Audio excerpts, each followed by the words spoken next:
Morning, Will. Morning, Rich. How you doing, brother? You drinking Bang this morning, sir? Yes, sir. Black cherry vanilla, my favorite. Black cherry vanilla.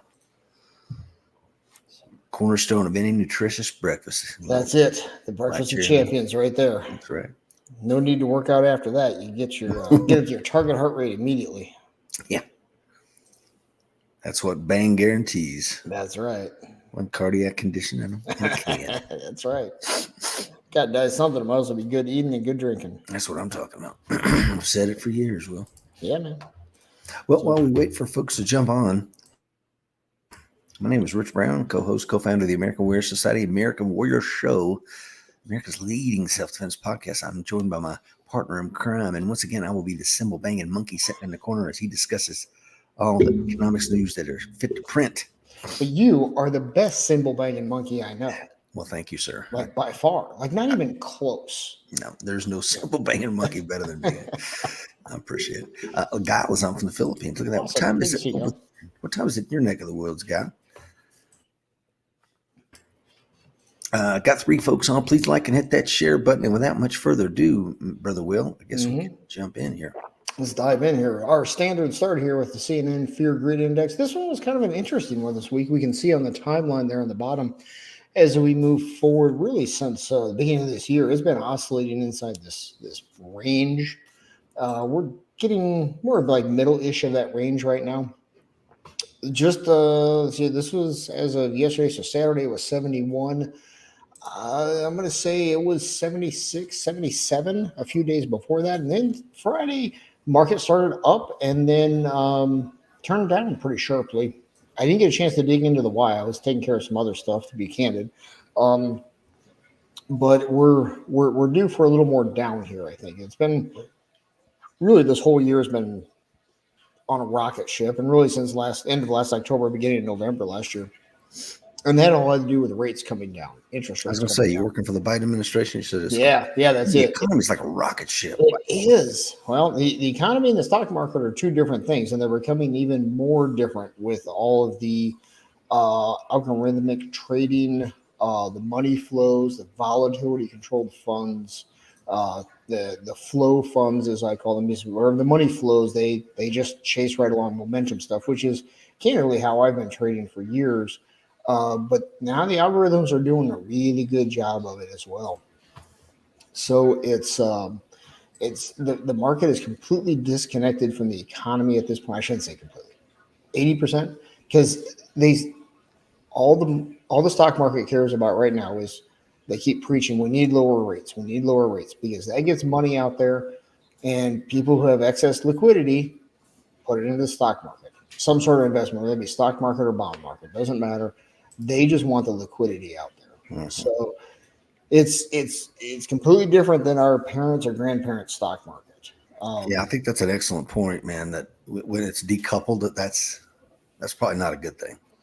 And also drives this. We've been talking about the K-shaped recovery really since the pandemic. Mm-hmm. And if you look back at all the stimmy checks, it's the money wound up in the pockets of businesses and, the investor class, if you will, because that's where the money's going to flow. The people who are not great with managing money, don't understand investing money, they typically go out and spend their money, and then it ends up in the hands of people like Jeff Bezos and, so on and so forth. And they're not stealing it. Nobody's doing anything underhanded there. I'm not suggesting that. But what I am suggesting is that then that further bifurcates. There's a big word for you on a Sunday morning. It bifurcates that economy. We get in that K-shaped recovery. Think about the letter K. One part's going up, one part's going down. And the people who got stimmy checks who just went out and spent them, they got nothing to show for, but maybe a pile of receipts and, look back on some good meals or maybe a few, a computer or what have you. But didn't they pay down their credit cards, Will? Didn't what some of the data showed? You smoke dope? Did you start smoking dope? No, they did. At the beginning, they did. You're absolutely right. I'm just being a smart aleck here. Yeah, I'm talking about 2020. They did. The credit card balances went way down. But also what played into that to some extent was there was nothing to spend money on there for a while because you couldn't get anything. Right, exactly. So then, hey, we got this money sitting here. Let's pay this down. Well, now, last I checked, which is maybe a week and a half ago, credit card balances are up to 1.13 trillion is the last number I recall seeing. Exactly. Yeah. And so that's reversed. And Well, and think about that. That's a crazy number. 1.13 trillion, correct? Credit card balance. Okay. And that's not capturing buy now, pay later. But again, that's dwarfed by student loans, which is at 1.77 last I checked. So Yep. It's a tsunami, man. That's add those two together and you'll have a heart attack. It is. And you'll notice in Biden's State of the Union address and prior to that, he's talking about getting rid of these junk credit card fees. Now I think I can't remember if it's been instituted or just proposed, the max late fee on a credit card now is like $8. What? Well, yeah. I mean, I think that was for a late payment on overdraw. I can't remember what it was. But it's like, okay, come on. At some point, people just need to be grown-ups here. Yeah. You got to establish moral hazard and then enforce it. Exactly right. Exactly right. So, it's an election year. So we're going to see all kinds of crazy stuff come out of the administration. And that happens, in fairness, on both sides. The team red will pull the same stuff when they're up for re-election. They'll go after what their base wants. And, we all benefit from it at one time or another. Yeah, true. Thank you for folks watching us live. I know that it's a Sunday morning. I don't think we've ever done a Sunday morning show, have we, Will? I don't think we have. And we have sprung forward into this new weird daylight savings time. So you're probably feeling a little groggy this morning. Grab you some coffee. Toward the end of the show, I've got some stuff that's going to make your head spin. But before we get there, Will is filling us in on the economics of where we're at. Yeah, and why did two self-defense guys talk about economics, Rich? That seems kind of weird. Why did we do that? Because it's a great forecast of what's coming up. You know what I mean? Wouldn't it have been great if you were in Weimar, Germany, to know that your currency was fixing to crash? You could take some steps to make you and your family safer. That's all we're trying to do here, guys. And there were people who did see it coming. They did, and many profited from it. Yes, and took action on it. And it's not saying you got to go all in. Not saying you got to be, the world is ending. Let's, pile in all here. Get you a little hedge, okay? If I showed you a gold chart right now, our resident gold member would be quite happy. And I think Gold Member Junior sitting across from me here virtually is pretty darn happy this week too. Yes, that is correct. Yes, and it's probably got more to go because the dollar is devaluing right now as these rates drop. So there's an old saying in investing: if you get the dollar right, you'll get a lot of other things right because everything's priced in dollars. True. So right now the dollar is definitely on the downturn. So, and that's bad for regular people. Regular people for the world too, because it is. The investor class, people like me, geeks like me who sit around and study this stuff, I'll move my positioning based on that. Regular people just get crushed by it, and that's sad but true. And when people are getting economically crushed, they don't typically take it out on the people they should. They take it out on each other, society in general, and that's actually leads into what we're going to talk about here today. Yeah. So this is from Axios. What's old Senator Bernie Sanders have to say? Bernie tells the Washington Post the bubble is extraordinary. Democrats seem to think, many of them, that only if we can explain all that we have accomplished, people will come on board. But that ignores the pain ordinary people are now experiencing. Yes. And he's right. Yeah. I mean, broken clocks, right? What? In his case, twice a century, I believe. But in all seriousness, if you listen to the academic class, much of the financial class, especially within government, everything's great. I mean, inflation came from 9% down to 3%. Look at all the progress they made. Well, that's not a lie, right? But regular people are still getting crushed because their wages haven't kept up with that. Right. But the academic class, the upper class, if you will, the people out there making these speeches, their pay is kept up, and their investments are doing just fine. Never mind, Congress. We know how Congress trades, right? They're doing just fine. So it's really easy for them to stand up on a podium and be going, everything's great. Well, depends who you are, what you're making, and where your position in life is at this time. And all that can be improved upon. That's the great part of America. So I saw where old Apple CEO Tim Cook had to take a pay cut had a little haircut down to 63 million a year. Man, that's a shame. Yeah. Missed his target of 94 million. Yeah. Yeah. Well, and I've watched a lot of that stuff, and a lot of the CEOs, and it's just the way their pay is structured. That's exactly right. And I'm not hating, dude. I want everybody to right. make money. I want everybody to make money. So, if you get really bored, dig into that. Was it his base pay that got cut, or did his options actually? I think it was options. Yeah. So, I mean, he's not searching the couches for spare change to put. No, Tim Cook will be just fine. Everybody. He'll panic. He'll be able to put gas in his Tesla. I promise. Hey, Tony, I see you're on. Welcome there, brother. This one's for you. There you go. Well, and before that, Tony's like, "What day is it?"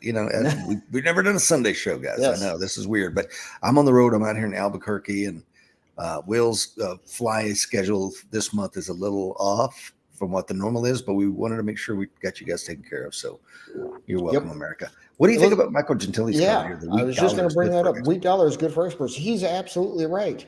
You're absolutely right, Michael. Great point. And that will help exports. Mm-hmm. Here's kind of the yin and the yang of it. And this goes both ways, okay? When the dollar is weak, typically those other currencies are getting stronger as well. Like if you look at the yen right now, it's skyrocketing. And you look at the euro and the Swiss franc and the British pound, as you brought up a couple of weeks ago, Rich, are all going up. Mm-hmm. So that you get both ends of that currency trade. If a person, not financial advice, but if a person really wanted to play that, they could buy an ETF that's Uniform Delta November, which is a shorting the dollar, and then you go around and buy these other currencies through ETFs, and you get both sides of that. So, and the nice thing about trading currencies, guys, is they are very stable. They a 1% move in a day is pretty big. Wow. So you can play both sides of that and get more out of it. Not financial advice, and but it can be done. Let me read this here, Will. Please do. Prepping for disaster diversifies as more Americans lose trust. Researchers say the number of preppers has doubled in size to about 20 million since 2017. Much of that growth is from minorities and people considered left of center politically, whose sense of insecurity was heightened by Donald Trump's 2016 election, the COVID pandemic, more frequent extreme weather, and the 2020 racial. I got to put this in air quotes, guys, so nobody says Rick. The 2020 racial justice protests following the murder of George Floyd. First, let's recognize that our DEI initiative for prepping is paying off. I love that. We've been working hard on that, Will, haven't we? We have. We spent like seconds on that. Yeah. So this is where we're going to kind of take this off. So let's think about what Bernie said, right? Mm-hmm. People are feeling pressured, and then according from this Reuters article, which we're going to dig deeply into here, prepping's gaining steam, but it's not your typical, frankly, middle-aged white guys with a bunch of tattoos and beards and so on and so forth. Right wing, check off all the stereotypes, right? It's not that. That's not where the growth is happening at. It's because people realize they can't count on the system. What? Yeah, I know. I know. Shocking, right? It's only anybody who's been paying attention has been able to put that together. What do you think about Jeff's comment there? What do you think our number one export besides weapons? I have no idea. I don't know. I have no idea. So, actually, I'll bet you it's oil. Really? I do. Yep. Right. I bet you it's oil because we are a net exporter again. All right. So let's dig into this. So this is still from that Reuters article. Attendees. This was at a prepping show in Colorado. Attendees and those running the booth said the show reflected the concerns of millions of Americans who no longer feel they can always count on the government or private industry to provide the basics like electricity, food, and water. So again, this is people, their underpinnings, what they believed was there to be a safety net or be the basics of life. They're going, maybe it's not there. Maybe I got to depend on myself. What have we been saying for years? Exact same Prepare thing. to self-rescue, man. Yep, Build a absolutely. kit, have a plan. It's on you, man. I had a really good conversation. I was on the podcast Defenders and Disciples recently, and I was telling them how, when I ran the preparedness for the state of Tennessee, I made sure each county had its own trailer for sheltering, right? And we would inspect them and blah, blah, blah. Well, I've got sheltering kits in each trailer for, there's 150 cots and stuff for 150 people, coffee pots, everything's ready to go, ready to roll. But Mhm. 96 counties time 150 cots, and there's inside of a state that has almost 7 million people. I don't have enough for you. I don't have enough for anybody other than the people that are the most disadvantaged, the most affirmed, the most people with problems that not really need to be in a hospital, but they need to be somewhere. So my point of saying that is it's going to be on you, man. We've said this Yeah. forever. I'm glad that one segment of society is finally waking up to that. So let's noodle into that just a touch, brother. So you've got 150 cots for a county, right? Yeah.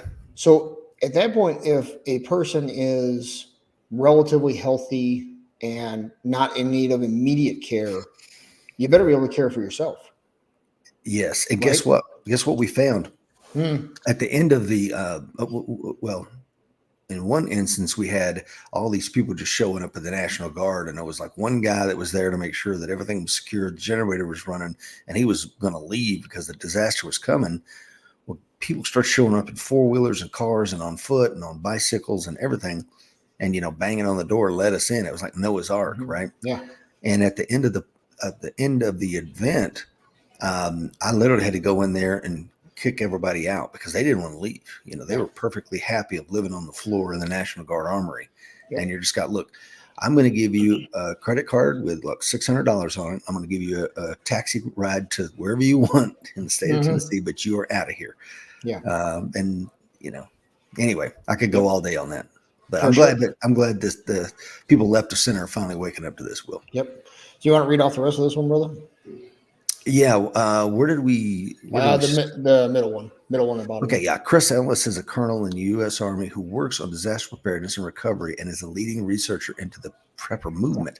He said what shapes individual preppers, which he defines as someone who can live for a month with no outside support, is how they react to a single question: do I feel safe? I think that nails it. It does. Right? Because that's the thing, I think we always have to go back to what do you consider a prepper? Because prepper for a long time, maybe in the 90s and early 2000s, had a pretty significant stigma to it. But I think the stigma is waning. I believe so too. And let's remember what we call a prepper now is what my grandmother would have called common sense. Correct. And it's because, and if you think about it, she was born in 25, Mm-hmm. grew up through the Depression, World War II, Greatest Generation, not uncommon to many of her, compatriots in that that time.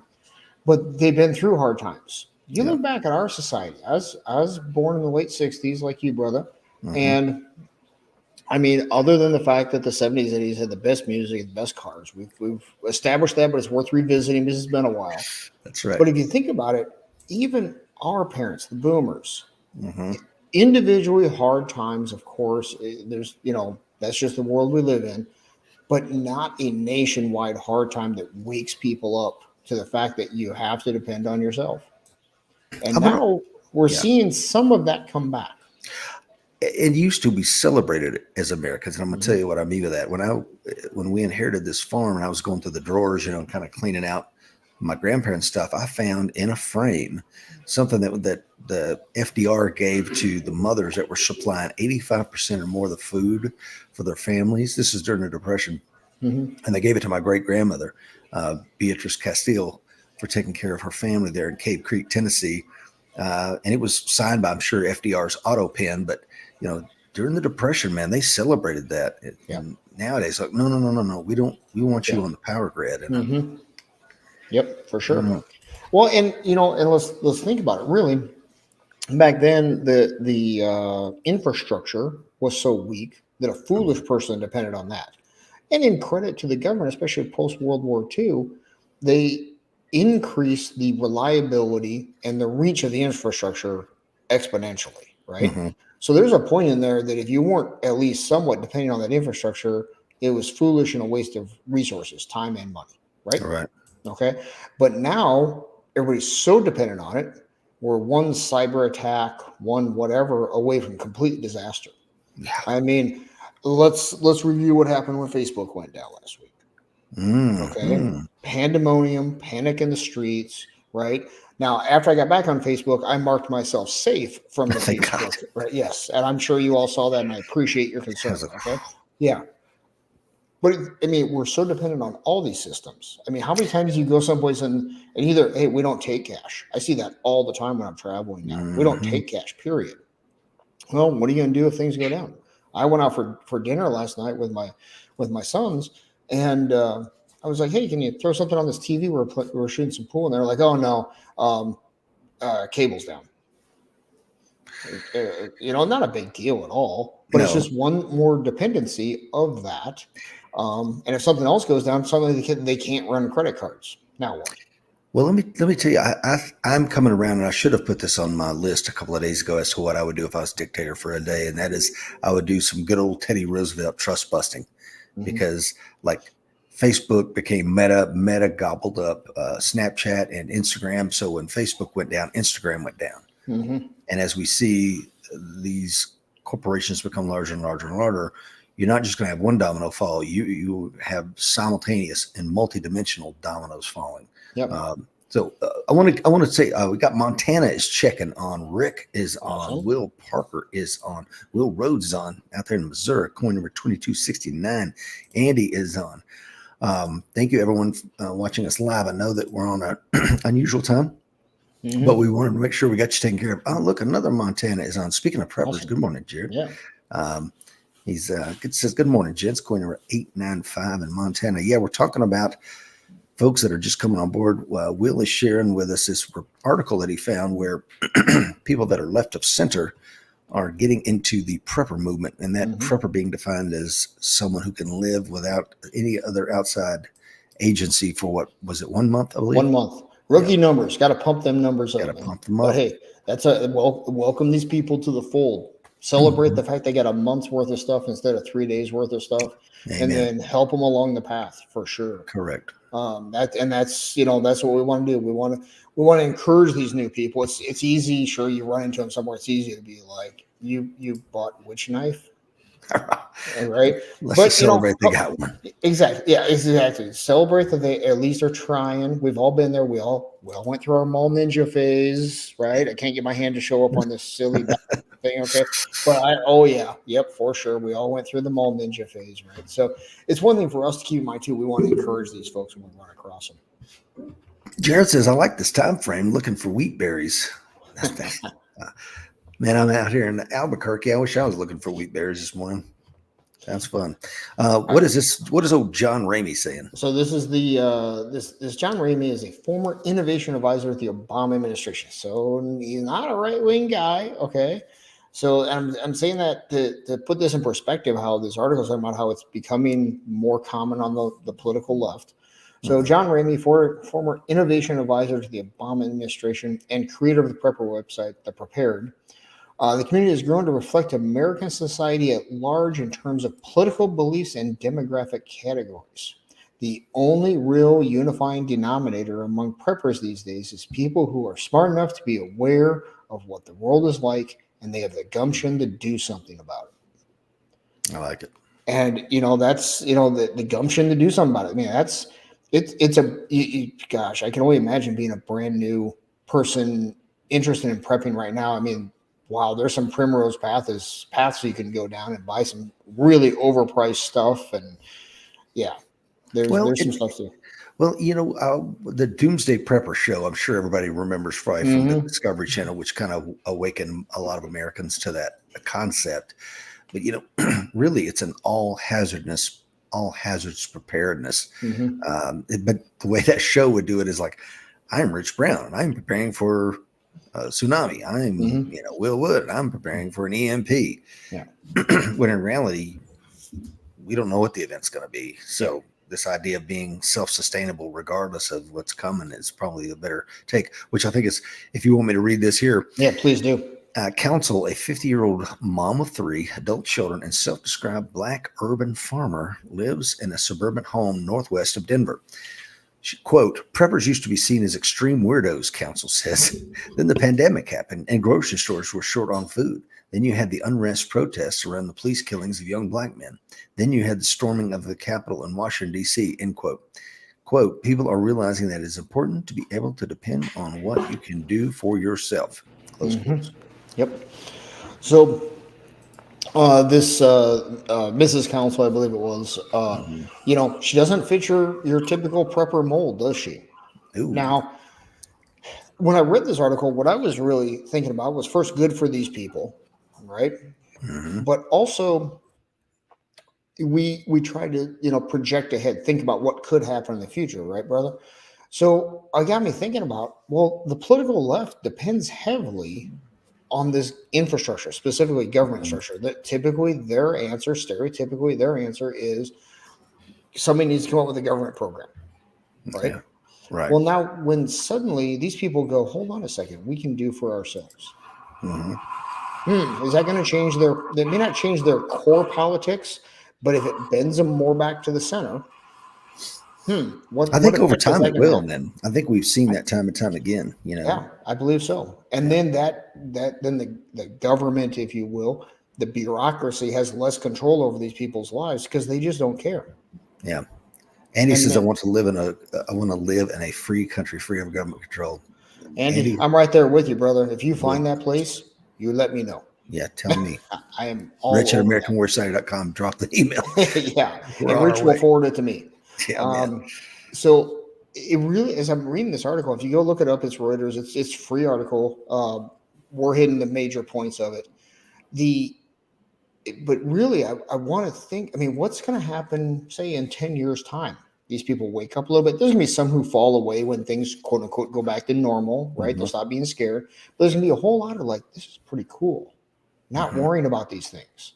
And perhaps like Miss Counsel here in Denver, where they get these crazy storms that come in out of nowhere, and they go from 70 degrees to 2 feet of snow in like 45 minutes.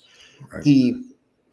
All of a sudden, they're not worried about these things anymore, and they're like, "Hold on, you're going to raise my taxes for that? I can take care of myself for that month, that starter number of food supply, right?" Yeah. Now that's going to change things. So. Can I talk about that real quick before you go? I'm sorry to interrupt you, but man, you're on fire this morning, Will. And I think that to someone like Counsel, she may look around and go, "What the hell am I paying all these taxes for?" And maybe that's what we're seeing with regard to the movement we have around the country right now. Is phase one of the prepping might be I need to get to a state that's freer or has less taxes or less control. Right? That might be step one, and then step two, I'm going to plant a garden and stuff like that. What do you think? Oh, for sure. Matter of fact, I just talked with a friend this last week, and we were just chit-chatting. What have you been up to? Haven't seen him in a while. And he's like, "Oh, I'm putting my garden in." I said, "Oh yeah, we got a pretty good sized garden too." Well, he crushed my little garden. He's pushing well over an acre. Wow. Which is a big garden. I mean, it's a lot of work. He's not a farmer, and it's then he plants a separate he calls it the pumpkin patch, but there's gourds and zucchini and that stuff in there. I mean, just so same mindset. And these people that are coming into this, Miss Counsel here, self-described black suburban farmer. So, well, if she can supply, I don't know, each month a fourth of her family's food through that garden and through canning. That's awesome. I think that's it gets her off the system. And there's other stuff in this article talking about how the demographics within the. Sorry if you guys can hear the avalanche of dogs upstairs. How it was always the middle-aged white guys talking guns, and now you've got hippie moms walking through these prepper things talking about canning. That's awesome. I love it. That is awesome. Then these people. I mean, now you're eating real food.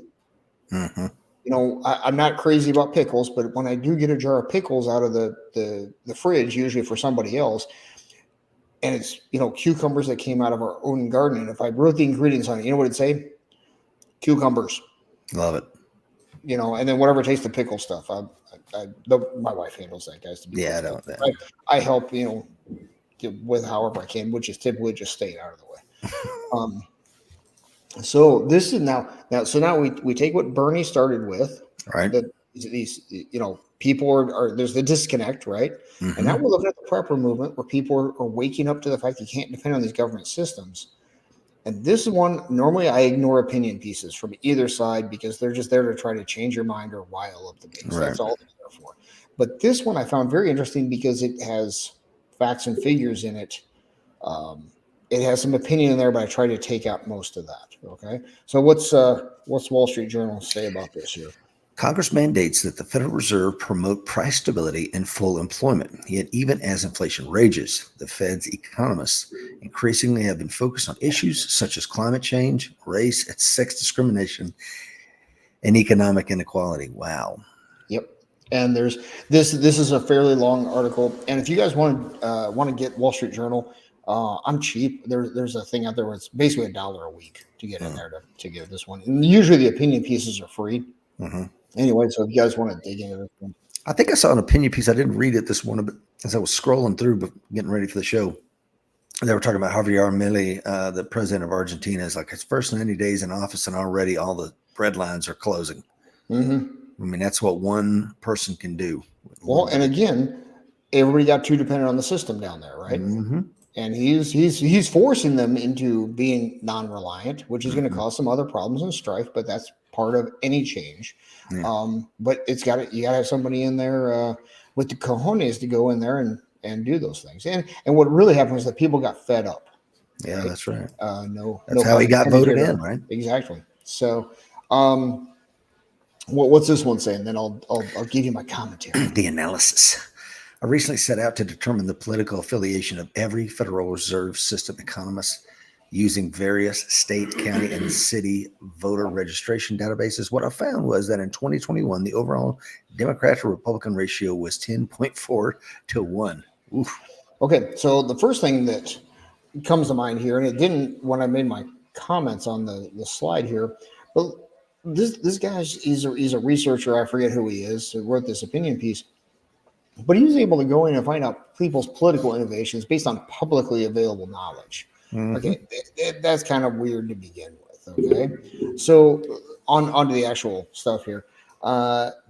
This level of groupthink is not good. Okay, because it's the same way I've always argued the mainstream media. There is no smoke-filled back room where a bunch of left to center people get around and go, "That's how we're going to talk about this." And knowing a few people in media, it's that one person I know works for a pretty good sized organization said, yeah, we've got one guy that owns a gun. He's a hunter. He's got one bolt action rifle. That's it. So, and then they talk to each other, and they're all suburban, pretty far left of center, right? So it's this echo chamber. Right. And, it's been interesting to watch how that plays out. So when they take their kids to school, when they go out to eat, all they hear is the same stuff. Same thing happens on the right, guys. Those of us out here in the rural areas, everybody, and social media does a great job of setting up echo chambers, right? So we all have to be aware of this, right? So, but inside the Fed, we're looking at quite the echo chamber here, okay? So with the economists here, when I write here that they can slant research to favor a given outcome, yeah, that would be outright manipulation. But when everybody's seeing it the same way, if someone writes a research paper that says, hey, another government program would be great here, or here's how these numbers bear out, they're not going to get any pushback to speak of. Right. Okay, and that's the danger in my mind. That's the oncoming threat, and it's going to get worse here, as we're going to dig into. All right, so what's this one say here, brother? Especially pronounced among the economists of the Board of Governors, where the ratio is 48.5 to 1.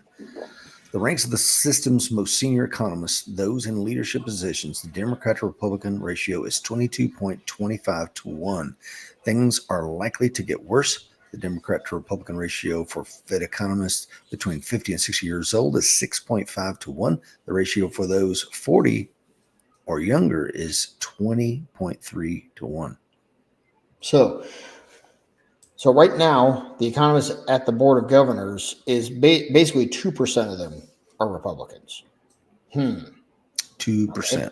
And so I was like, I think, okay, why is this? Well, most economists come out of Academia. Perfect. Yep. That's where they come out of. And even if they weren't there as professors in long term, they spent a long time in there, because at the Fed, if you don't have a PhD, you're nothing. Daniel DiMartino Booth's book, Fed Up, digs into this. It's always, well, where did you get your PhD? It's not, do you have a PhD? Where did you get it? And then there's a hierarchy within the schools there. And if you got your PhD from wherever, University of Wisconsin, University of Tennessee, you're nothing. Yeah. If it's not Harvard or fill in the blank. Stanford. Yep. So there's a lot there within that. So if you can bring that back up, brother, Sure, my memory isn't what it was a few days ago. So, and again, the most senior economist, those in the leadership positions, right? Basically 22-1. So, you're talking 4% are Republican. So now, or right of center, let's just say that. Yeah.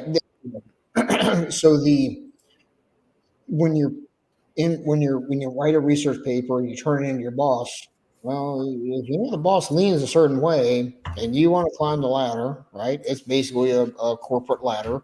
Well, it is a corporate ladder because it's a private company. All right. Now this is where the demographics part we always talk about comes in. If you look at the older guys, the 50 and 60 year olds, it's 6.5-1, Democrat to Republican per these numbers. Well, that's skewed, but it's a whole lot better than the younger folks at 20-1, 5-1, right? So, you're looking at, as these older economists age out, retire, this trend is just going to continue. Yeah. So this isn't going away. So this is going to continue, and as we've seen, the whole world's been monetized at this point, and the Federal Reserve runs the monetization of the world until it doesn't. Yeah. Ian is on from Nashville, coin number 1147. Good morning, fellow Tennessean. Will Parker says, my crystal ball says there's a whole lot of lying going on with those. Yep. You're not wrong. It ain't so. Yeah. So, yeah, this next one, man. Anything else on this, Will, before I tiptoe into some of the other ugly stuff we talk about? No, man. Let's get into your stuff. Okay, I'm going to pull. This one was brought up to me by my brother this morning over coffee before we came on. And thank you to the 13 folks watching us live this Sunday morning. But I'm going to do a screen share here. We'll listen to it from the horse's mouth, and then we'll have a little chit chat on it. Let's see here. And for some reason, every time I do screen share, it's always a little wonky. Let me know when this works. All right.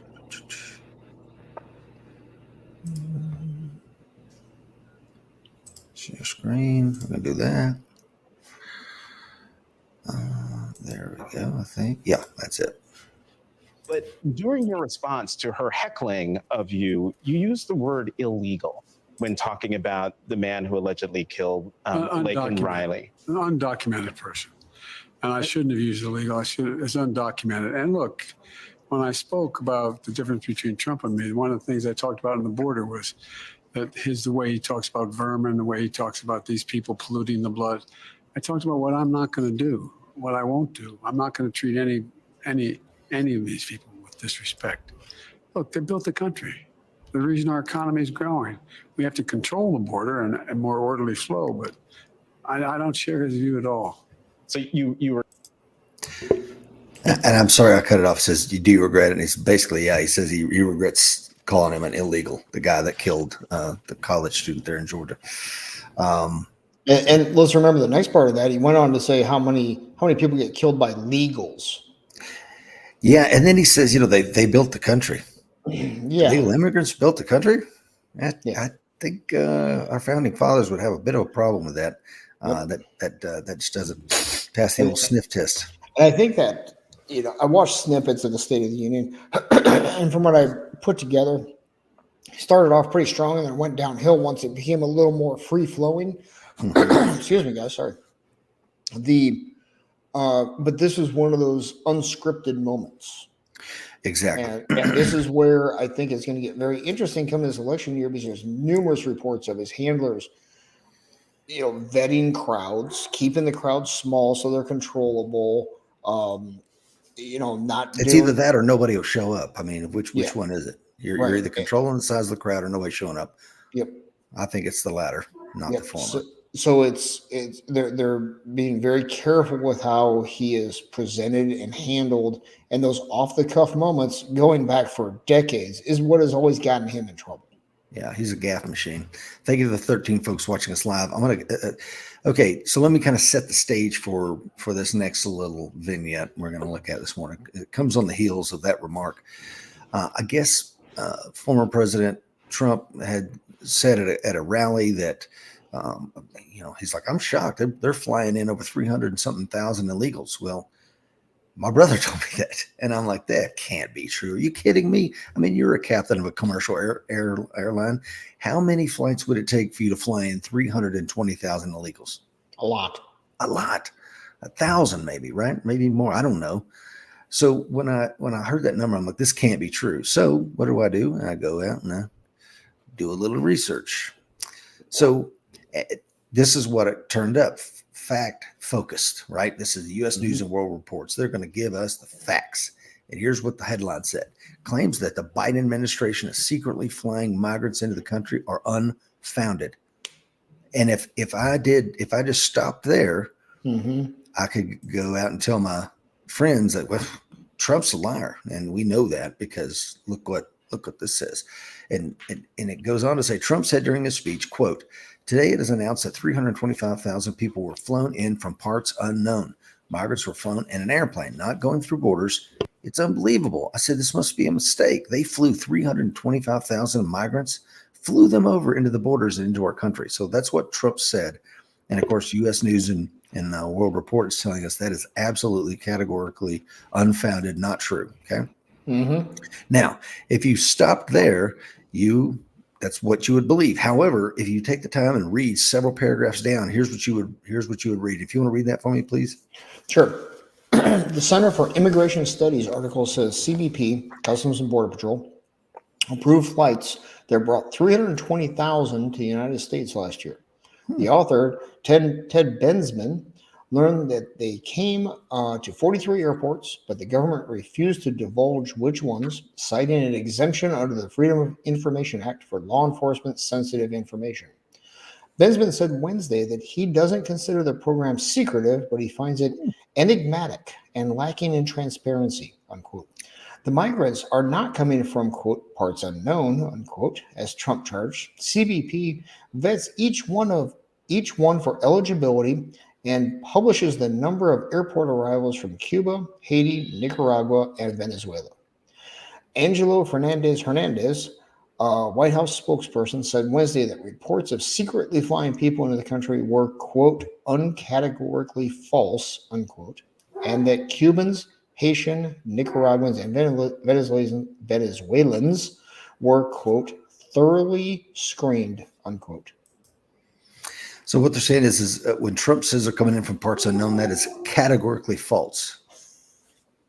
But if you read the paragraph before that, It said they're coming in from 43 airports, but the government refuses to divulge which ones. Yes. So they are coming in from parts unknown. Am I to understand that because the government knows where they're coming from, it's okay? Yeah. But we can't know where they're coming from. So in that regard, I would submit they are coming from parts unknown. I don't know where they're coming from. Do you? Right. No clue. Former president doesn't know where they're coming from, right. And we don't have to tell you we're going to violate the Freedom of Information Act, but you don't need to know. And you know, as a geek, a longtime reader of this stuff, if you could go back to the slide with the previous slide. Yes, sir. So always key in on certain words, like in headlines. Secretly, that was the word that jumped out at me. That's the easy one to get around. That's what they got around, right? That's why it was deemed unfounded, because it's not secret. Somebody knows, right? Exactly. So, but this is why nobody trusts mainstream media, isn't it? Exactly. Yeah, because you got to learn to read. You know, where it's like dealing. Frankly, it's like dealing with a child who's trying to lie. Yeah. It's like, or as Tony says, propaganda. Yes, absolutely. So now if you go back, there's something else that jumped out at me. If you go to the next slide, brother. Sure. The very last words here, quote, thoroughly screened, unquote. Tell me the process. Exactly. What that person calls thoroughly screened, someone else may not. Or maybe they are thoroughly screened. I mean, there is a possibility of that, right? We have to acknowledge that. But there's a little flag waving around. It says BS on it. Yeah. So yeah, I'm at the time of an unprecedented migrant crisis. Why is President Biden using his quote parole authority? Because I'm just capturing pieces from this. If you read the entire article, and I've got a link there for you, if you want to take a look at it yourself, it says that President Biden, the 46th president of the United States, is using his quote parole authority to let more of these people in and approving these flights coming in. I'm like, what in the God's name are we doing here? Yeah. How about turn the faucet off for just a minute? Let us catch our breath and find out what's going on. And this is something I've been meaning to put in for a couple of weeks because I listened to another show where they were talking about the border. And, people come across and they're being coached on the other side of the border what to say to get an asylum claim going. That's right. Unfortunately, that's just part of the game right now. Okay, it is what it is. Mm-hmm. And they're being handed a slip of paper. And have you heard how far out these asylum hearings are, brother? Years, right? 2030. And we talked about this. It would if we double the amount of judges that hear immigration cases, it would still take them 8 to 10 years to clear the docket. Yep. And that's if they rent like 24 hours a day. I mean, right. It's just not going to happen. And the thing I've learned recently is that the Chinese that are coming over here legally, Xi Jinping has refused to grant them visas when we've tried to deport them. So without a visa, they're not coming in. So they're stuck here. We're stuck with them. And to what end? So let's get some comments here. What is Michael saying? Let's says if it weren't for a small handful of news heads, we would be completely in the dark. Absolutely true. He said news outlets corrected that. So absolutely true. Absolutely. But those people look like a lot of those people, I should say, they look like kooks until a person digs into it. Because Alex Jones, used to be telling, he would be screaming at the screen, telling about Pedophile Island or flying Bill Gates. Yeah. And it's like, bro, shut up. What are you talking about? And of course, it's true. I mean, so a lot of these people that are quacks, I mean, as it comes out, because again, look at this. This is a blatant lie. And this is from the Associated Press and U.S. News and World Reports. Didn't do any original programming. They just took the AP and ran with it and said, okay, here you go. That they fact checked it, and it turns out Trump is lying to us again. They're not secretly coming in. They're just coming in from 43 airports that you can't know where they're coming from. That's all. Yeah. So they put in that word secret so they could be false. Right. They can falsify it. Right. And along those same lines we were talking about here, this is a I'll make sure this gets into next week's show there, brother. This is from an article. DOJ issues gag order on immigration judges. I won't read the whole thing out to you guys here. Biden administration says the union representing the judges can no longer speak publicly without agency sign-off. So now they've got the immigration judges gagged, so they can't go out and speak publicly about what's going on. Man, I tell you what, and that's another thing. The abuse of the gag order, right, is unacceptable. As we talked about, that's part of the points for. Are we falling into some sort of tyrannical government, right? When you got the 45th president of the United States has got 2 or 3 gag orders on him now, trying to shut him up. And it's like, no, man, we defeat bad ideas with good ideas. You don't defeat bad ideas by telling people to shut up. Like, let them speak, and let's hear the debate. And the better side, the better argument will win. The more reasonable, logical, sound, science-based argument will win. Yeah. Hey, I want to bounce back to Giles' comment before I forget about it here. This one? Yeah, whoops. I think we both hit it at the same time. We did it again. Sorry about that. I'll get my hands off it. Sorry. That's your domain. I'll get my hands out of there. Going back to the prepping stuff, Giles says, I remember watching Doomsday Preppers that actually woke me up. One of the episodes that a family seeking, I'm going to butcher this, brother. I'm sorry, Tagalog. Tagalog. Thank you. Native language in the Philippines is a form of communication. And that's, it's easy to make fun of doomsday preppers. It's easy to make fun of all this stuff. But if one person gets woken up by that, I'll take all the ribbon about, oh, you're a doomsday guy, whatever. One guy One guy, Guile, in the Philippines, got woken up because of one episode of what's overall a pretty silly, entertaining show. Mm-hmm. That's awesome. Welcome to the fold, brother. Glad you're here. Welcome to the fold. That's right. And I think it's possible to live a normal, call it suburban life if you want. I mean, you and I both live in rural communities, but I think people that do live on the outsides of the cities, if you're inside of a city, good luck being a prepper. But, I think the suburban family can do some prepping if we're defining prepping as being prepared for 1 month on your own. And everybody should. You'd be able to self-rescue for 1 month is huge. Because most disasters, you'll be able to float for a month and be okay.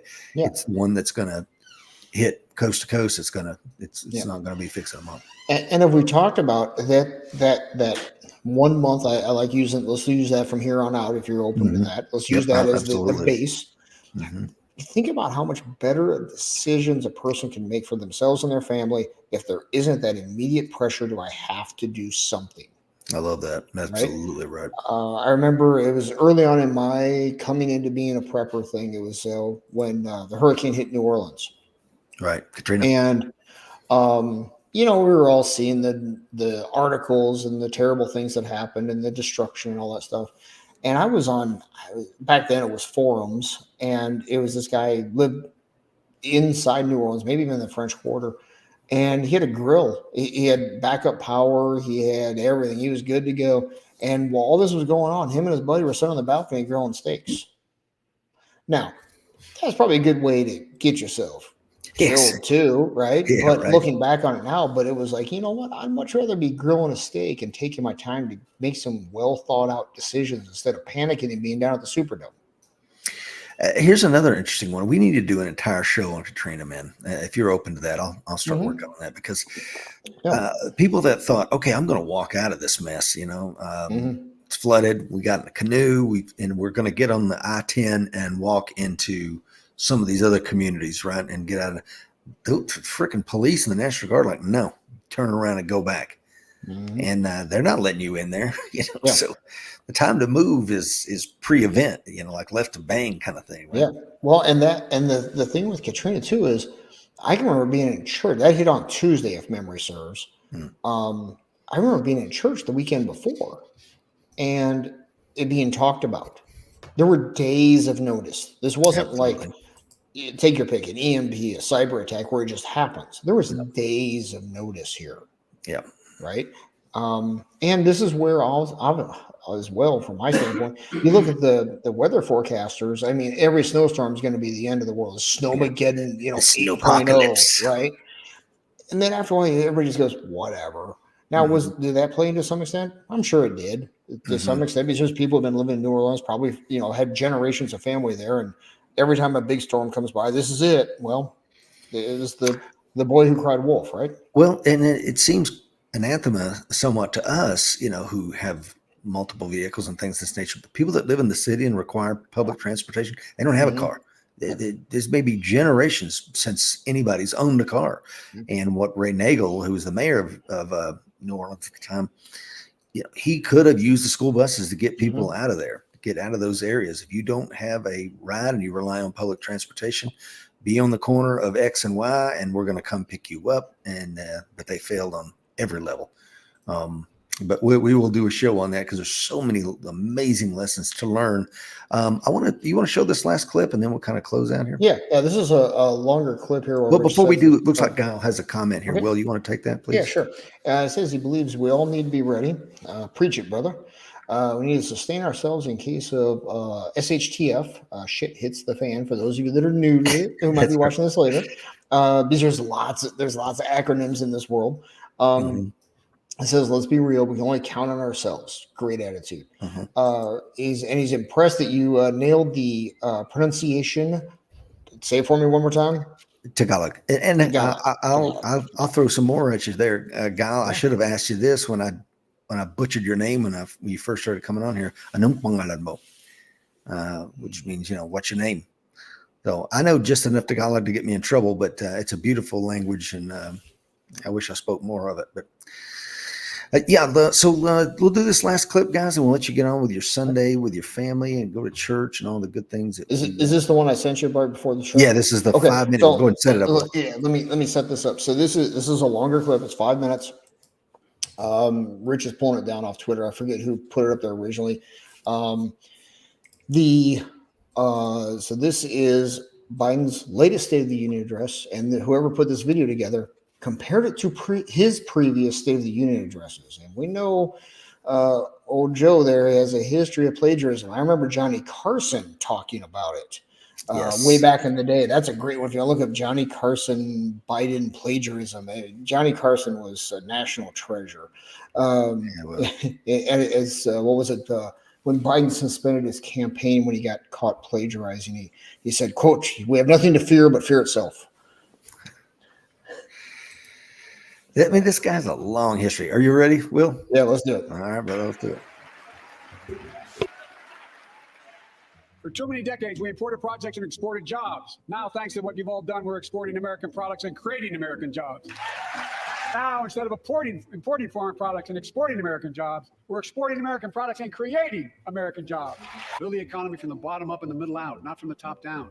To build an economy from the bottom up and the middle out, not from the top down. Building an economy from the middle out and the bottom up, not the top down. We're the only nation on earth that has always turned every crisis we faced into an opportunity. We're the only country that has emerged from every crisis we've ever entered stronger than we got into it. This year, COVID-19 no longer need control our lives.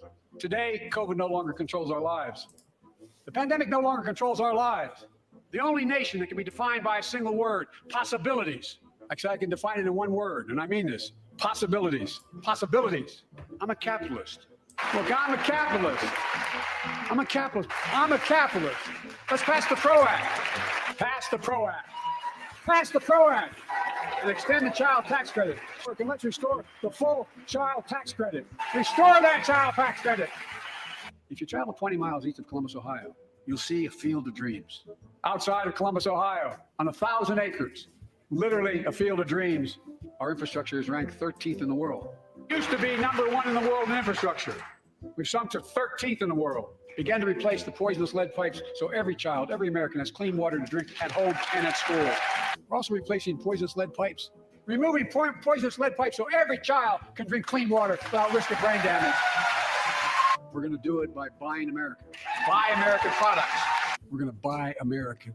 We're going to buy America. Buy America. The American Rescue Plan helped working people and left no one behind. We're building an economy where no one's left behind. We leave no one behind. I get it. I get it. I get it. We pay more for the same drug produced by the same company in America than any other country in the world. You know, we pay more for prescription drugs than any nation in the world. Americans pay more for prescription drugs than anywhere in the world. Insulin costs about $10 a vial to make. It costs the drug companies roughly $10 a vial to make that insulin. Let's cap the cost of insulin at $35 a month. Let's cap the cost of insulin for everybody at $35. I want to cap the cost of insulin at $35 a month for every American who needs it. We'll build a national network of 500,000 electric vehicle charging stations. We're going to build 500,000 electric vehicle charging stations. The IBEW work is building and installing 500,000 electric vehicle charging stations. We'd all agree that the present tax system ain't fair. The tax system is not fair. It is not fair. Does anybody really think the tax code is fair? 55 of the Fortune 500 companies earned $40 billion in profit and paid zero in federal taxes. 55 of the largest corporations in America, the Fortune 500, made $40 billion in profits and paid zero in federal taxes. 55 of the biggest companies in America made $40 billion and paid zero in federal income tax. Zero. Ban targeted advertising to children. Ban targeted advertising to children. Under my plan, nobody, let me say this again, nobody earning less than $400,000 a year will pay an additional penny in new taxes. Not a single penny. Under my plans, as long as I'm president, nobody earning less than $400,000 will pay an additional penny in taxes. Nobody, not one penny. Nobody earning less than $400,000 a year will pay an additional penny in federal taxes. Nobody, not one penny. Let's make corporations and wealthy Americans start paying their fair share. So by making sure that the wealthy and big corporations pay their fair share. By making big corporations very wealthy finally beginning to pay their fair share. The watchdogs are back. The watchdogs are back. Ban assault weapons with high-capacity magazines will up to 100 rounds. Ban assault weapons now. Ban them now. I'm demanding a ban on assault weapons and high-capacity magazines. Children were also struggling before the pandemic. Bullying, violence, trauma. When millions of young people are struggling with bullying, violence, trauma, we need to secure our border and fix the immigration system. At least pass my plan to provide the equipment and officers to secure the border. I introduced a comprehensive bill to fix our immigration system, secure the border, provide a pathway to citizenship for dreamers, and a pathway to citizenship for dreamers. Provide a pathway to citizenship for dreamers. Let's finally get the Bipartisan Equality Act. Let's also pass the Bipartisan Equality Act. Pass the Equality Act. It's never been a good bet to bet against the American people. It's never, ever been a good bet to bet against America. Never. Let's end cancer as we know it. Let's end cancer as we know it. Like end cancer as we know it. I've come to report on the state of the nation, the state of the union. And my report is this. The state of the union is strong because you, the American people, are strong. The state of the union is strong. And tonight, we can proudly say the state of our union is strong and getting stronger.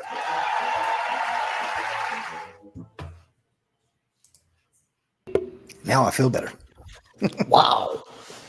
Yeah. I mean, it's so blatant, right? And, to Will Parker's comment there, billionaires seeing an increase of $1 billion and 8.3% tax. We pay $83 million in taxes. And that's absolutely right.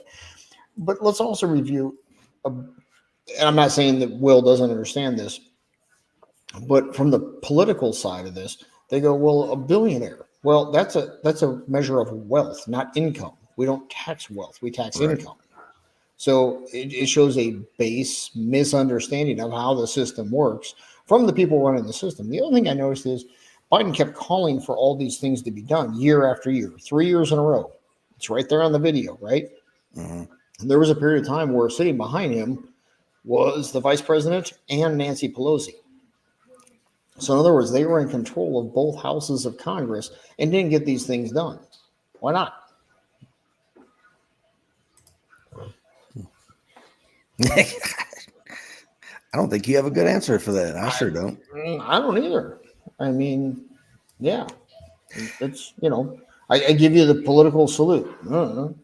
Well, I think that shirt says it all. I mean, it's a shit hit the fan as a process, guys. It doesn't happen overnight. It's a slow grind. And and the bigger the change, the longer it takes. Correct. Yep. So, going from what we grew up in the 70s and 80s, a smaller government to this, it took decades. And it's going to take decades to undo. But we're seeing, like this Reuters article talking about people becoming more self-reliant. You can put whatever label on it you want, but what it really is becoming more self-reliant and less reliant on the system. Yeah. That's going to take decades as well. Look at Dr. Fuller's comment. He says, did he actually report on the State of the Union, or did he just spout platitudes and sound bites? I think all I heard was platitudes and sound bites, man. It was a campaign speech. Like you said, he didn't get anything done. So why do you keep saying the same damn thing over and over again? You had an opportunity. You didn't do it. Don't blame the Republicans. Yeah, and when he's talking about that Field of Dreams, the east of Columbus, Ohio, it was like East Palestine. Is that the Field of Dreams? Is that your Field of Dreams? Is that it? No, that can't be it. So that can't be it. Yeah, so that's guys. Sadly, and let's face it, the whole system is way too much like what we just watched for 5 minutes. Yeah, right. It's just, I don't have any. I'm a cynical Gen Xer. I don't believe in any of the systems anymore. Amen. Okay. So, I mean, earlier to your thing about the economy and the stock market, boy, especially over the last couple of years, I've really come to understand how disconnected the two are. You talking about the decoupling that? That whole, it used to be like, oh, the economy's doing great. Buy stocks because the stocks are going to go up. Right. Now the economy does great. Well, that means they're going to raise interest rates, so stocks go down. Yeah. I mean, once a person understands it, it actually makes sense. Mm-hmm. But it's counterintuitive, and it doesn't make sense in the long run because that just cannot be maintained over a long period of time. And I think Dr. Fuller's got a great point too, Will.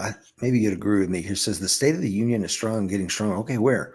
And now I think that is important. I think because most Americans are feeling like they're maybe the blinders are slipping some, and they're like, wait a minute, what are you talking about? Strong where?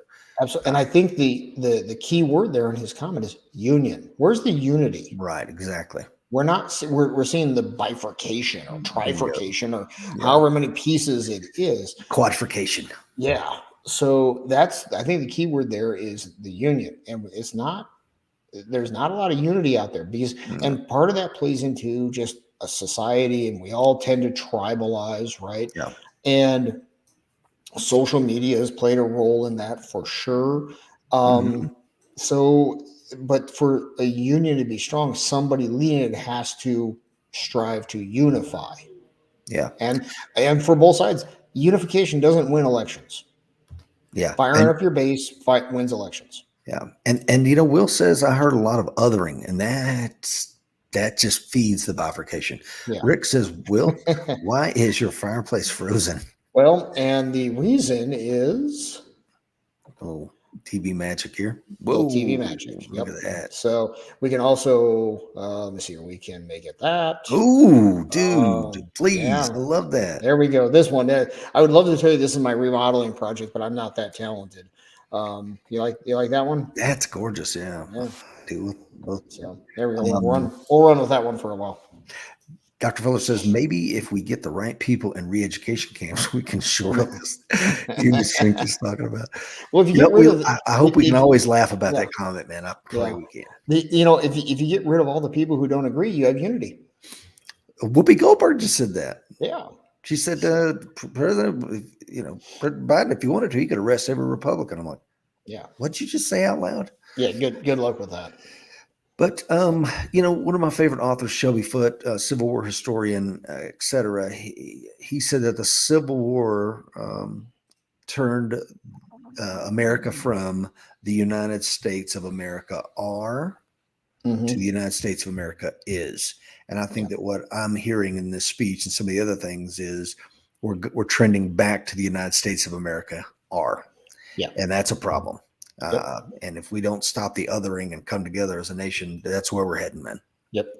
And if you can bring the slide deck I sent you back up, the very last slide on that, and I'll set it up a little bit. 100%. That's a great place to close right there.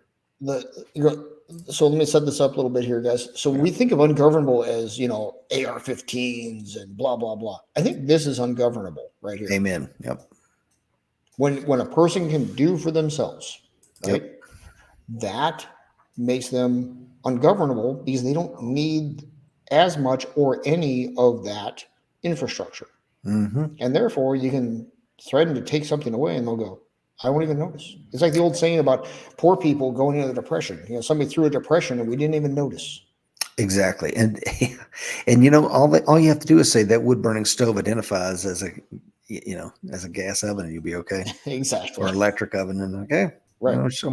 And I crack up on that. We're going to build 500,000 charging stations running off what? Coal-fired power plants? What are you talking about? And the grid can't handle it anyway. No, and we need to start with nuclear energy.